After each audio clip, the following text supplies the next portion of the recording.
omulamu okwo. Abavubuka 17 nga abasinga ku bano bakungaanya byuma bikadde oba scrup basimbiddwa mu kkooti esookerwako e Nakawa nga bavunaanibwa gwa kwonoona miti kwosa waya z'amasannyalaze. Mu bano mubaddemu n'omusirikale wa poliisi era okukkakkana nga baguddwako omusango gwa butujju. Abavunaanwa kuliko n'omusirikale wa poliisi Emmanuale Kato ngono muvuzi wa kabangali ya poliisi mu district y'e Mukono. Kuno kubaddeko ne munnansi wa India Yusuf Abdul Razak ngono yeeyita Yesu kwossa munnakenya amanyiddwa nga Fredrick Otieno.Ku Bannayuganda kubaddeko Josephat Semanda, Josephat Muhumuza Yasin Mutyaba n'abalala era omulamuzi Andrew Katurubuki yabategeezezza nga bwe bavunaanibwa ogw'obutujju.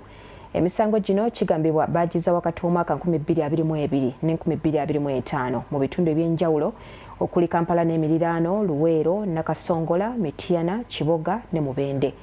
Munnamateeka w'ekitongole ekibunyisa amasannyalaze mu ggwanga Uganda Electricity Distribution Company Limited bategeezezza ng'ekikolwa kino bwe kibadde kisusse okwetooloola eggwanga lyonna nga mu buli mwezi ekitongole kifiirizibwa obuwombi obwera obusatu. Omulamuzi Katurubuki bano tabaganyiza kwewozaako olw'okuba omusango ogubavunaanibwa gwa nnaggomola. Bano bakuvunaanibwa nga beesigama ku kawaayiro w'akafuga ebyamasannyalaze oba giyita Electricity Act 2022 nga bwe gubasinga engassi eba yakusasula akawumbi kalamba oba okusibwa emyaka 15. Abakwate basindikiddwa ku alimaana mu 10 Luzira okutuusa nga 17 omwezi guno.